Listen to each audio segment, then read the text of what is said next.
अभी दोस्तों वापस लौट रहा हूँ ऋषिकेश से। अभी चाय पी रहा था यहाँ पे। ये जो कौड़िया वाला ब्रिज है, इससे लेफ्ट को जाते हैं हमारे जंगली रिजॉर्ट।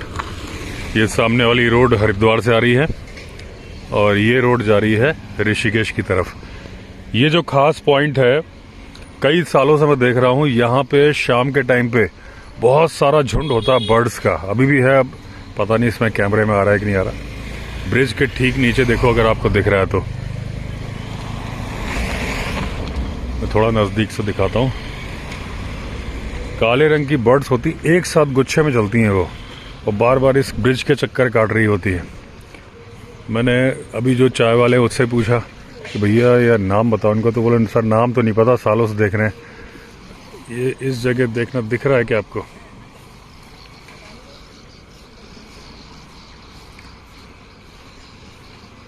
ये देखिए, ये अब तो दिखी होंगी। हाँ, ये चू चू चू चू कर रही हैं, ऊपर गई, अब ये नीचे आएंगी, एक साथ चलती हैं। अब देखना ऊपर ये है, एकदम से पानी के पास आती हैं, पुल के नीचे से निकलेंगी, फिर ऊपर उड़ जाती हैं। तो इनका नाम नहीं मालूम, अगर आपको मालूम हो तो आप बताना कमेंट सेक्शन में। अभी ये ऊपर गई एकदम से पूरे, ये एक तो ये निकल गई, शायद ये भी वही है कि नहीं। ये तो बाज लग रहा है मुझे। एकदम से आएंगी तेजी से, पूरा एक बादल की तरह से पुल के नीचे से निकल जाएंगी, फिर ऊपर जाएंगी। और ये मैं पता नहीं कितने सालों से देख रहा हूँ, और यही स्पॉट है जहां मैं देखता हूँ। अभी चाय पी के निकला, जंगल के अंदर एंटर हो गया। अभी तो खैर 5:30 के आसपास ही बजा है मेरे ख्याल से, या 6 बज रहा होगा, दिख नहीं रही। 6 बज रहा है शायद। अभी सामने से गाड़ी आ रही है। अभी जो गाड़ी थी वो, ये जरा सा पानी है, उसको उतर के क्रॉस करा रहे हैं। कई लोगों को एडवेंचर का बड़ा शौक होता है ना। बाहर की गाड़ी थी, मैंने कहा गाड़ी तो निकल जाएगी, पानी कुछ भी नहीं है, लेकिन मैंने कहा आप मत उतरो, ये हाथी टाइगर का इलाका है ये। और 6 बज गए, अंधेरा हो गया, मतलब जानवर के लिए रात हो गई। तो मैंने कहा आप ऐसे उतर के क्रॉसिंग मत कराओ इसमें। तो बोले बैठ रहा हूँ। मैंने कहा आपकी सुरक्षा के लिए ही बोल रहा हूँ मैं। एक और गाड़ी आ रही है। अभी तो शाम है ना, तो जितने विंध्यवासिनी माता के मंदिर गए थे लोग, सब लौट रहे हैं अभी। ये देखिए स्टैग खड़ा है, एक स्टैग है स्पॉटेड डियर का। ये देखिए सामने से क्रॉस कर रहा है। एक फीमेल भी खड़ी है, ये भी निकलेगी, वो उधर ही चली गई।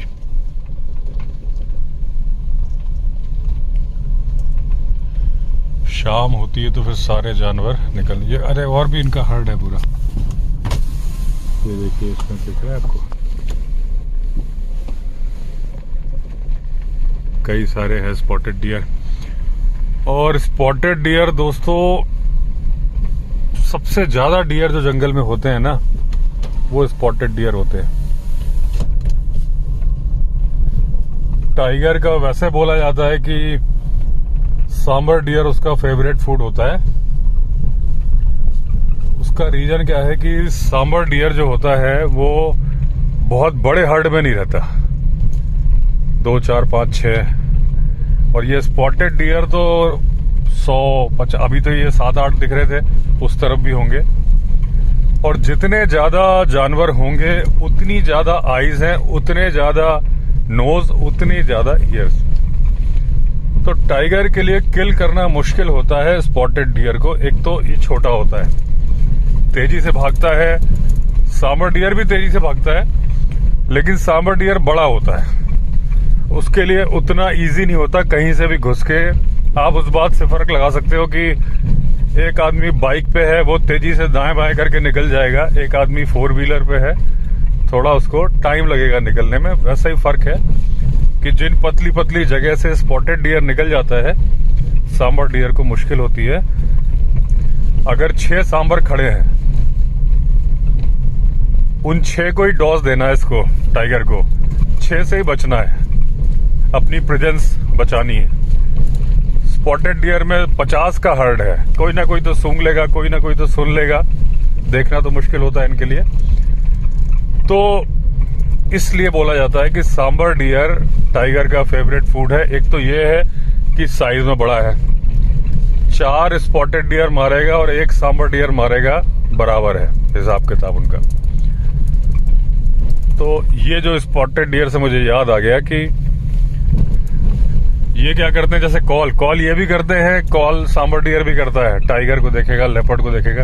जनरली क्या है कि सांबर डियर लेपर्ड को इतना भाव देता नहीं, क्योंकि लेपर्ड 50-60 किलो का होता है, सांबर 100 किलो 200 किलो, सुना है 300 किलो का भी सांबर होता है। तो उसको पकड़ के गिराना बहुत मुश्किल है लेपर्ड के लिए। उल्टा वो सींग मार देगा तो लेपर्ड की आत्मा का परमात्मा से मिलन हो जाएगा। टाइगर का ऐसा नहीं, टाइगर तो पंजे में ही गिरा देगा उसको। तो ये क्या करते हैं, कॉल जब करते हैं ये सेंस कर लेते हैं, स्मेल कर लेते हैं, जो कॉल कर रहा है उसे भी नहीं मालूम कि भाई जाना कहाँ है। बोल रहा है भाई टाइगर है, सूंघ लिया है, सुन लिया है, क्या पता देख भी लिया हो। जब वो देख लेगा तब तो भाई उसी तरफ देख के कर रहा है। नहीं तो क्या है कि जहां से उसको स्मेल आ रही है बस उधर से वो कॉल कर रहा है, सारे अलर्ट हैं, रेडी हैं भागने के लिए, लेकिन अभी ये नहीं मालूम है कि भागना कहाँ है, क्योंकि टाइगर तो घास में या कहीं छिपा हुआ है। इसीलिए अगर आप शाम के टाइम पे देखोगे, रात को डियर जहां पे भी सोते हैं घनी घास में कभी नहीं सोते। डियर हमेशा बहुत छोटी जो घास होगी ना, 6-6 इंच वाली जो घास होगी उस पे सोते हैं, ताकि उनको बिल्कुल दिख जाए। टाइगर तो 1-2 फीट वाली घास में भी छिप जाता है। एक बार का किस्सा मैंने ही बताया अपने वीडियो में कि किसी हंटर ने देखा था कि टाइगर 6 इंच की घास में भी छिप के जा रहा है, जैसे सांप रेंग के जा रहा हो, और डियर से 50 फीट की दूरी तक पहुंच गया था। तब तक डियर को मालूम नहीं चला था, उसके बाद फिर डियर भागा था। तो ये ऐसे ओपन में सोना पसंद करते हैं कि कहीं से भी टाइगर आएगा तो हम भाग जाएंगे। अगर डियर को मालूम चल गया और डायरेक्शन मालूम चल गई टाइगर की, तो टाइगर उसको पकड़ नहीं सकता, तेजी से भागता है। प्लस टाइगर अगर 55 किलोमीटर पर आवर भाग रहा है, वो 65 पे भाग रहा है, देर तक भाग सकता है डियर। पतली पतली टांगे हैं, कुलाचे बढ़ते हुए हैं, टाइगर के लिए ज्यादा देर तक 55 किलोमीटर पे दौड़ना पॉसिबल नहीं है, डियर के लिए है। और ये डियर, स्पॉटेड डियर तो आप देख रहे हो, किसी भी फॉरेस्ट में आप सफारी के लिए जाते हो तो आप देखो कि स्पॉटेड डियर की नंबर सबसे ज्यादा मिलेंगे। केवल जो मेरा पर्सनल एक्सपीरियंस है कि अगर आप सरिस्का जाते हो तो सरिस्का में जितने आपको स्पॉटेड डियर दिखेंगे शायद उतने ही सांबर डियर भी दिखेंगे। वहां मुझे सांबर सबसे ज्यादा दिखते हैं। और यही होता है टाइगर की टेरिटरी को डिसाइड करने का, जो प्राइम टेरिटरी होती है, जहां पानी बहुत अच्छा हो, नदी हो, तालाब हो, और जहां बहुत सारे डियर हो, वही टेरिटरी सबसे अच्छी मानी जाती है। और जो सबसे ज्यादा डोमिनेंट मेल होगा उस टेरिटरी पे कब्जा जमाना चाहेगा कि भाई बैठे बैठे वहीं पे उसको शिकार मिल रहा है, वहीं पे उसको पानी मिल रहा है। जितने मेल होते हैं उनका सपना तो यही होता है कि हम जो प्राइम टेरिटरी है उस पे कब्जा जमाएं। अब जो सबसे ज्यादा पावरफुल होगा वो प्राइम टेरिटरी ऐसी जगह पे, नंबर 2 वाला होगा वो थोड़ा सा जहां जानवर कम होंगे, पानी भी शायद कम होगा, वहां पे जाएगा। और जब कोई माँ के साथ कब निकलता है, अब जैसे एक टाइगरेस के मान लीजिए 3 कब थे, 1 मेल था या 2 मेल थे, वो निकले। आपको पता ही है, कई बार मैंने बताया कि वो माँ से दूर टेरिटरी बनाते हैं, माँ उनको पास में नहीं बनाने देती है। कहीं ना कहीं भगवान ने ये उनके अंदर फीड किया है कि भाई इन ब्रीडिंग ना हो पाए, क्रॉस ब्रीडिंग हो, ताकि उनकी नस्ल खराब ना हो। फीमेल का तो मैंने कई बार बताया पास में बना लेगी, कभी कभी माँ से मिलेगी भी और चल जाएगा। मेल के लिए प्रॉब्लम ये होती है कि जब वो निकलता है ना अपनी माँ की छत्र छाया से, अभी तक तो माँ खिला रही थी, जनरली 18 महीने 2 साल की एज में टाइगर निकल जाता है। कुछ केसेस है कि 2.5 साल की उम्र तक माँ के साथ रहा, माँ भी परेशान हो गई कि यार ये जाता क्यों नहीं है। एक तो मैंने वो किस्सा बताया था सीता वाले टाइगर से, उसके साथ भी यही हुआ था। उसके जो बच्चे थे, 2 फीमेल 1 मेल, वो 2.5 साल के हो गए थे, और वो आते थे तो माँ भी गुस्सा होकर दांत दिखाती थी कि यार तुम जाओ यहाँ से, फिर अल्टीमेटली माँ ही छोड़ के चली गई कि ये मेरा पीछा नहीं छोड़ेंगे, तो उसने कहा मैं टेरिटरी छोड़ देती हूँ, कम से कम जिंदा तो रहूंगी, वरना इनको खिलाती रहूंगी। और फीमेल के साथ दिक्कत क्या होती है कि वो बच्चों को भी खिलाती है, और जो उसका डोमिनेंट मेल होता है, जैसे कि एक मेल की टेरिटरी मान लीजिए कि 6 फीमेल है, 4 फीमेल है, तो वो मेल जो चक्कर काटता रहता है ना, आसपास ही होता है। उसे जब गिद्ध आसमान में उड़ रहे होते हैं तो उसे मालूम चल जाता है कहाँ शिकार किया गया है, और वो वहां पहुंच जाता है। वहां पे उसकी फीमेल ने ही शिकार किया होता है और वो अपना हिस्सा ले लेता है। फीमेल कुछ बोल नहीं सकती उसको, तो वो अपना जितना उसको लेना है वहीं बैठ के खा लेगा, या उतना काट के लेके चला जाएगा। तो ये उसका होता है भाई, टैक्स होता है उसका। तो जब माँ से बच्चा अलग होता है तो वो ऐसा भटकता हुआ नौजवान होता है, जो आप समझ लो कि नौकरी की तलाश में, एक बंदे ने डिग्री क्वालिफाई कर ली, क्वालिफाइड है, अब वो नौकरी ढूंढने निकला है। अब अगर आदमियों का आप देखोगे कि एक बंदा सोचता है यार कि मुझे मोस्ट पावरफुल पोजीशन में रहना है, तो वो सोचता है मैं IAS IPS बन जाऊं। 60 साल की उम्र तक जब तक रिटायर नहीं होऊंगा तो मैं कहीं ना कहीं पावर में रहूंगा, लेकिन उसके लिए मेहनत बहुत लगती है।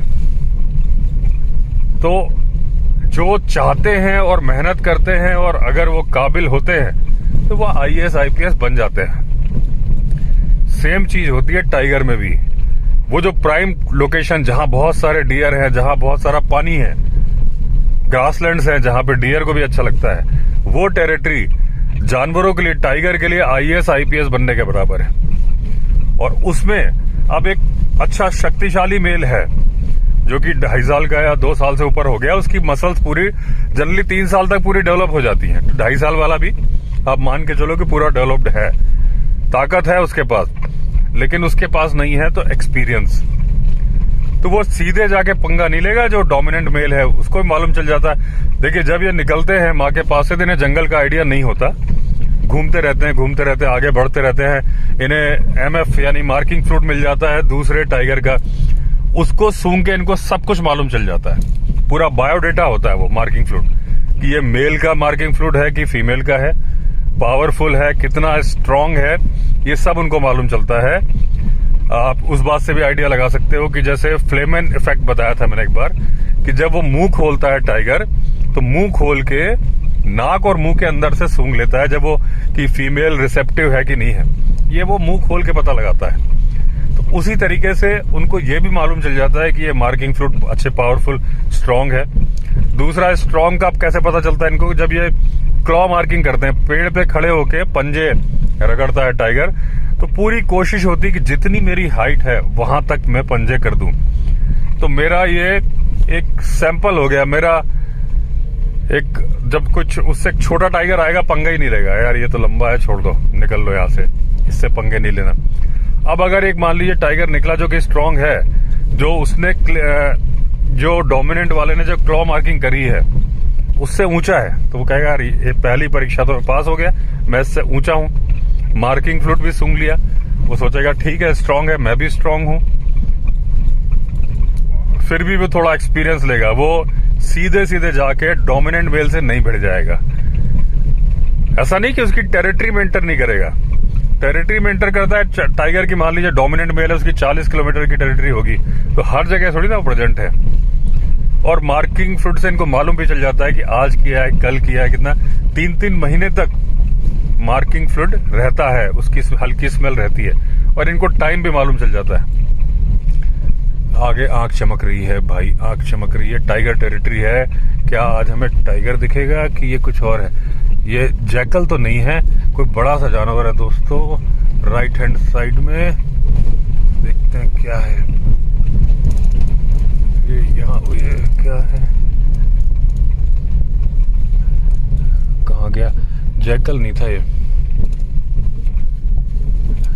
बैठ गया है। ये क्या, ये सामने, ये तो जैकल ही है, तो ऊंचाई पे था इसलिए शायद मुझे बड़ा लगा। ये तो जैकल ही है, सामने जा रहा है ना, ये देखिए जा रहा है। ये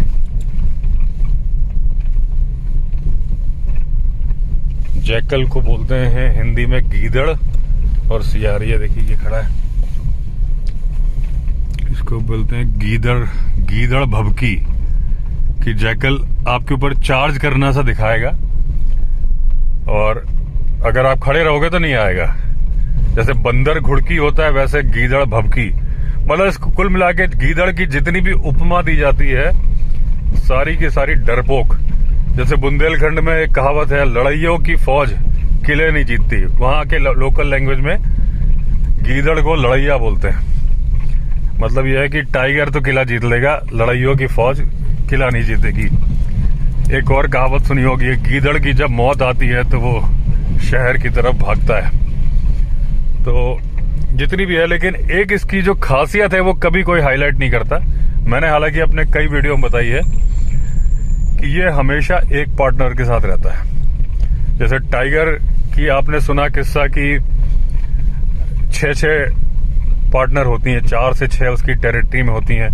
फीमेल का भी बेवफाई का एक किस्सा मैंने बताया था कि उसने देख लिया स्ट्रांग मेल तो उसने अपनी प्रेगनेंसी टर्मिनेट कर दी। उसके पास पावर है कि अर्ली प्रेगनेंसी को टर्मिनेट कर सकती है। तो ज्यादातर जानवरों में ऐसा होता है, मल्टीपल पार्टनर्स होते हैं, लेकिन जैकल एक ऐसा जानवर है जो कि एक ही पार्टनर के साथ रहता है ज्यादातर 99% केसेस में। और अगर वो पार्टनर मर गया या मर गई तो फिर जैकल भी धीरे धीरे मर ही जाता है। तो इसकी ये खासियत है कि ये वफादार बहुत है अपने पार्टनर के लिए। तो मैं आपको टाइगर वाली बात बता रहा था कि वो जब उस टेरिटरी में गया तो उसे मालूम है कि वो वाला डोमिनेंट टाइगर दूर है, क्योंकि ये जो मार्किंग फ्लूइड है 1 महीना पुराना है। तो रहेगा वहां पे, शिकार भी कर लेगा। अगर कोई फीमेल मिल गई तो कई बार मेटिंग भी कर लेता है। फीमेल को भी मालूम है कि भैया अभी तो राउंड पे गया है वो डोमिनेंट, आएगा, टाइम लगेगा। अगर उसे ये पसंद आ गया तो वो मेटिंग कर लेगी। और वही किस्सा मैंने बताया कि वो अपनी अर्ली प्रेगनेंसी को टर्मिनेट भी कर देती है। उसका पर्पस होता है कि मेरे बच्चे स्ट्रांग हो। वो सेलेक्ट करने का तरीका कैसे होता है, एक तो कद काठी, दूसरा स्ट्राइप्स का कलर, फर का कलर। टाइगर में, लायन में जो उनके मेन होते हैं, जो बाल होते हैं, अयाल, वो कितने बड़े हैं, बॉडी का साइज, उसको देख के करते हैं। डियर वगैरह में भी ऐसे ही होता है कि किसके सींग ज्यादा बड़े हैं, साइज किसका बड़ा है। इस तरीके से डियर वगैरह में तो क्या है कि अपनी पसंद से वो चूज कर लेती है फीमेल। टाइगर में ऐसा नहीं है कि अपनी पसंद से चूज कर ले, उसको डर के रहना पड़ता है। अगर वो डोमिनेंट मेल के इलाके में है, उसे दूसरा पसंद भी आ गया तो छिपके ही उसको पसंद करना पड़ेगा, वरना टाइगर उसे मार देगा। तो ये जब भटकता हुआ देखिए, भटकता हुआ नौजवान जो वर्ड मैं बोल रहा हूं, एक होता है भटकता हुआ नौजवान, एक होता है भटका हुआ नौजवान। आजकल आप बहुत सुनते होंगे भटका हुआ नौजवान। भटका हुआ नौजवान वो होता है जो दिशा भ्रमित होता है, जो कि सही रास्ते पे नहीं चल के भटक के गलत रास्ते पे चल गया है। और जो भटकता हुआ नौजवान होता है वो गलत रास्ते पे नहीं, अभी उसे रास्ता मिला ही नहीं है, वो भटक रहा है, रास्ता ढूंढ रहा है। तो भटका हुआ और भटकता हुआ में फर्क है। ये मैंने अभी अपनी परिभाषा निकाली है, लेकिन एकदम सही है, गलत नहीं होगी, आप ढूंढ लेना। तो ये जो टाइगर को मैं बोल रहा हूँ, भटका हुआ नौजवान नहीं बोल रहा, भटकता हुआ नौजवान बोल रहा हूँ। कि जैसे नौकरी की तलाश में निकला है, क्योंकि अभी उसके पास एक्सपीरियंस नहीं है, तो वो मेल टाइगर की टेरिटरी में घुसेगा, डोमिनेंट की खा लेगा, शिकार कर लेगा, पड़ा हुआ शिकार मिल गया, फिर वो निकल जाएगा। ज्यादातर वो सेलेक्ट करेगा बफर एरियाज। उन बफर एरियाज में गांव के इलाके बहुत ज्यादा होते हैं। कैटल लिफ्टिंग, क्योंकि उसको जानवर मारना इजी होता है, हालांकि इसी चक्कर में वो ह्यूमन एनिमल कॉन्फ्लिक्ट के चक्कर में फंस जाते हैं। अगर आपने रिसेंटली सुना होगा, बहुत सारे टाइगर, अभी पता नहीं मुझे कहाँ का है, याद नहीं आ रहा, 2 साल की उम्र बता रहे थे, टाइग्रेस थी 2-3 साल इस तरह की। शायद अभी जो पीलीभीत में भी आके दीवार पे बैठ गई थी, अभी 15 दिन पहले की बात है, वो भी जो थी 3 साल की थी।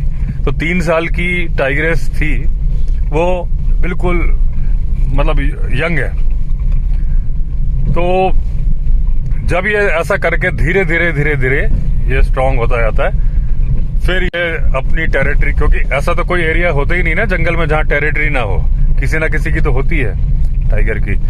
फिर इसको लगता है कि मैं यार इसको तो मैं चैलेंज कर दूंगा, या तो मेरे बाएं हाथ का खेल है। फिर वो किसी दूसरे को चैलेंज करेगा, लड़ाई होगी थोड़ी बहुत। वैसे तो वो दूसरा वाला अगर देख लेगा कि स्ट्रांग है, दहाड़ में ही ज्यादातर काम हो जाते हैं। अगर दूसरा वाला बूढ़ा है या कुछ है तो निकल जाएगा।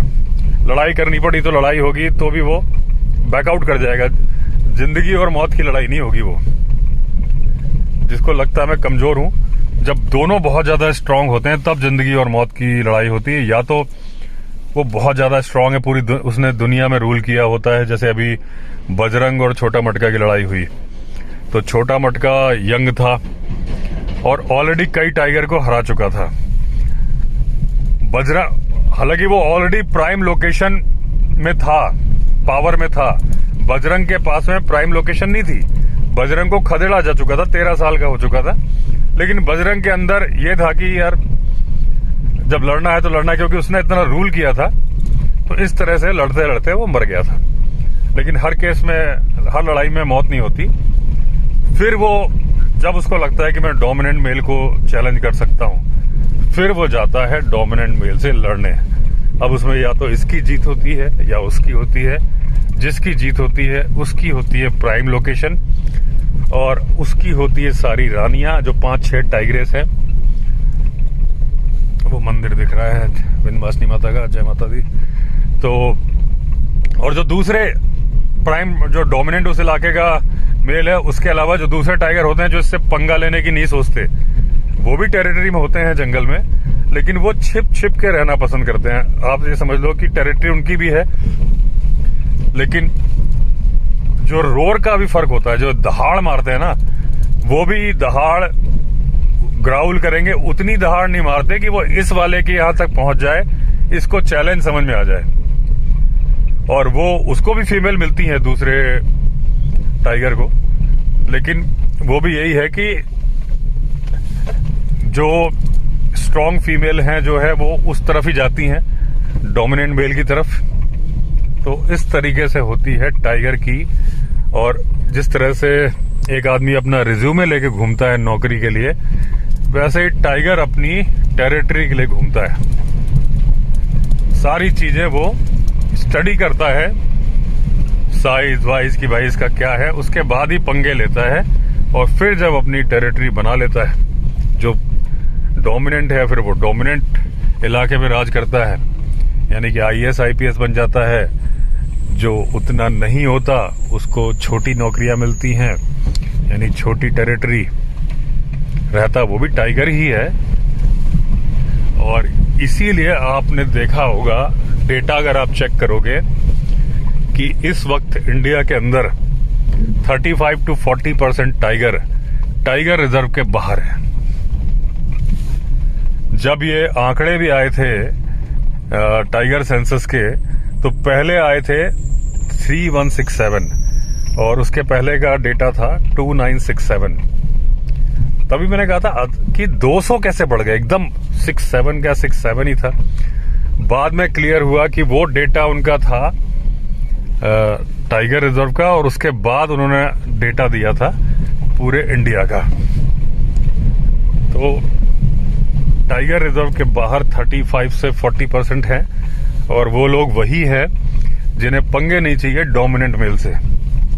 तो खाना मिल जाता है रिजर्व के बाहर, क्योंकि इंसान है वहां पे।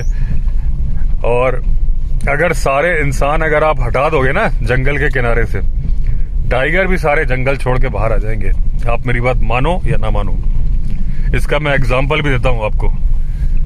गिर नेशनल पार्क में मालधारी लोग रहते थे। तब नेशनल पार्क के अंदर लायन बहुत ज्यादा थे। धीरे धीरे मालधारी लोग बाहर निकलने शुरू हो गए। उनके परिवार के लोग नौकरी करने लगे। वो भैंसे पालते थे। उनकी भैंसे भी अगर लायन मार देता था तो सरकार उनको मुआवजा देती थी। अब वो कुछ नहीं बोलते थे। जब वो लोग ही रहने बंद हो गए तो फिर उनकी भैंसें क्यों रहेंगी। आप देखोगे, गिर के डेटा पता करो, ज्यादातर लायन नेशनल पार्क छोड़ के बाहर आ रहे हैं। वहां ऐसा नहीं है कि कोई डोमिनेंट से निकल के आ रहा है, क्योंकि वो तो प्राइड में रहते हैं। एक प्राइड, जनरली आप देखोगे लायन का प्राइड जो होता है ना, एक ही एरिया में रहता है। टाइगर है जो कि माइग्रेशन करता है, यहां से वहां घूमता रहता है। बंजारा वाली जिंदगी है उसकी, लायन की नहीं है। टेरिटरी उसकी भी है, वो भी घूमता है अपनी टेरिटरी में, लेकिन उसकी टेरिटरी फिक्स होती है। उसका पूरा प्राइड उसी टेरिटरी में रहेगा। तो वो केवल एक राउंड लेके आ जाएगा, 1 या 2 लायन है तो। लेकिन अब वो लायन निकल के बाहर आ रहे हैं, क्योंकि डियर मारना मुश्किल काम है, भैंस मारना आसान काम है। तो इसलिए हम लोग इंसान को तो जिम्मेदार ठहराते हैं, पहले इंसान जिम्मेदार था भी, कि जब देखो तब बंदूक ली, गोली मार दी। अब कानून सख्त हैं, अवेयरनेस भी बहुत ज्यादा है। अब अगर कोई शिकार करेगा ना, तो उसको आप सम्मान की निगाह से नहीं देखोगे। एक भी पढ़ा लिखा आदमी ना, वो यही देखेगा, वो अवैध शिकारी बन के ही रह जाएगा। पहले क्या था, शिकार प्राइड की बात थी कि फोटो खिंचवा रहे हैं, ये कर रहे हैं। अब उसकी हिम्मत ही नहीं कि फोटो खिंचवा ले, वो छिपा के करेगा और कभी ना कभी पकड़ा जाएगा। तो आजकल बंदूक की जगह ले ली है कैमरा ने। शूट आज भी करते हैं, लेकिन आजकल बंदूक से शूट नहीं करते, कैमरा से करते हैं। और इंसान की जो मैं बोल रहा था कि इंसान के ऊपर ही डिपेंडेंट है वाइल्ड लाइफ। जितने टाइगर हैं, इनको कहीं ना कहीं गाय भैंस खाने को मिल जाती हैं, बकरियां, और ये इनके सर्वाइवल का बहुत बड़ा उपाय है। बफर एरिया में जो इंसान जाते हैं, उनकी आप अक्सर देखोगे टाइगर ने गाय मारी, भैंस मारी। भैंस को जनरली अवॉइड करता है, क्योंकि भैंस अटैक कर देती है। भैंस झुंड में रहती है, गाय अटैक नहीं करती, इसलिए गाय को ज्यादा मारता भैंस को भी है। गाय की ये खासियत है, गाय छलांग मारती है और गाय रास्ता नहीं भूलती। अभी मैंने फ्लाइट मोड नहीं लगाया था, तो कॉल आ गई थी कैरावैन के लिए। मणिपुर जाना है, लंबा ट्रिप है, मणिपुर से केरला तक। पॉलिटिकल पार्टी से कॉल थी, उनकी यात्रा के लिए चाहिए। तो मैं जंगली रिजॉर्ट के पास में आ गया हूँ। टॉपिक ही भूल गया मैं क्या बोल रहा था।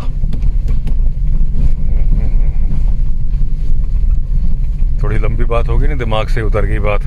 कोई बात नहीं, फिर कॉल आ गई है। चलिए दोस्तों, बिजनेस भी जरूरी है, तो ठीक है, रिजॉर्ट के पास ही आ गया। आज काफी बातें कर ली हमने, फिर करेंगे। कितना ही भूलूंगा, लौट के जरूर आऊंगा मैं अपने टॉपिक पे, चिंता मत करो, लेकिन अगले वीडियो में। तो चलिए, अगर आपने चैनल सब्सक्राइब नहीं किया है तो चैनल सब्सक्राइब कर लीजिए। फिर मिलते हैं अगले वीडियो में, तब तक के लिए all the best. Vande Mataram.